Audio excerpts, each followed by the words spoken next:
اچھا تو چلیں اس پر بات کرتے ہیں۔ آج ہم ڈاکٹر طاہر القادری کے بیان کی روشنی میں ایک بہت ہی گہرے سوال کو سمجھنے کی کوشش کر رہے ہیں، ایک ایسا سوال جو اکثر ہم سب کے ذہن میں آتا ہے کہ بھئی ہماری دعائیں اور وظائف بے اثر کیوں محسوس ہوتے ہیں؟ یہ ایک بنیادی سوال ہے۔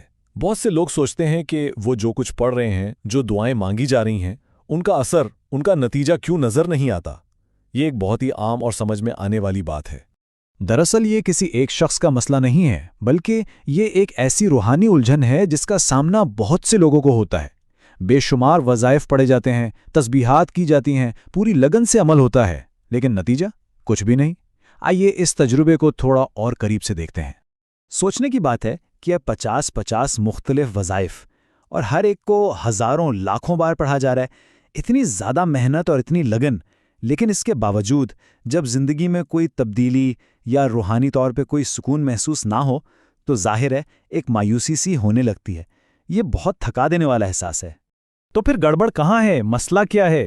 ڈاکٹر قادری کے مطابق اصل مسئلہ خود عمل کرنے کے طریقے میں ہے۔ ہم نے الفاظ اور اس کی حقیقت کے درمیان ایک بہت بڑا فاصلہ پیدا کر لیا ہے۔ چلیں دیکھتے ہیں کہ یہ ہوتا کیسے۔ پہلی بات تو یہ ہے کہ وظیفہ پڑھنے کا جو عمل ہے نا، وہ بس ایک میکینیکل حرکت بن کر رہ گیا ہے۔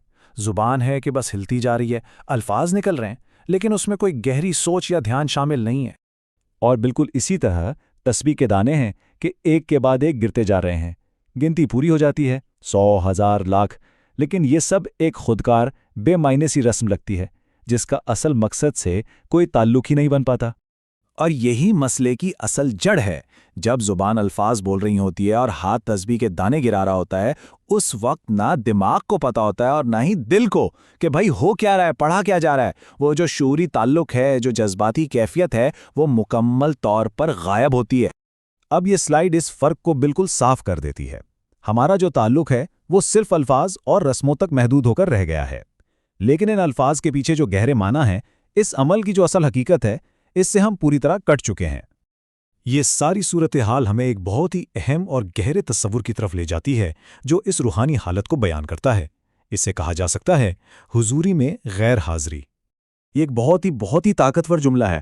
ہم حضوری کے وقت بھی غائب ہیں، یعنی جس لمحے میں موجود ہونا تھا، حاضر ہونا تھا، ہم ٹھیک اسی لمحے میں وہاں نہیں ہیں۔ جب ہم اللہ کے حضور ہوتے ہیں تب بھی ہمارا دماغ، ہماری روح وہاں موجود نہیں ہوتی۔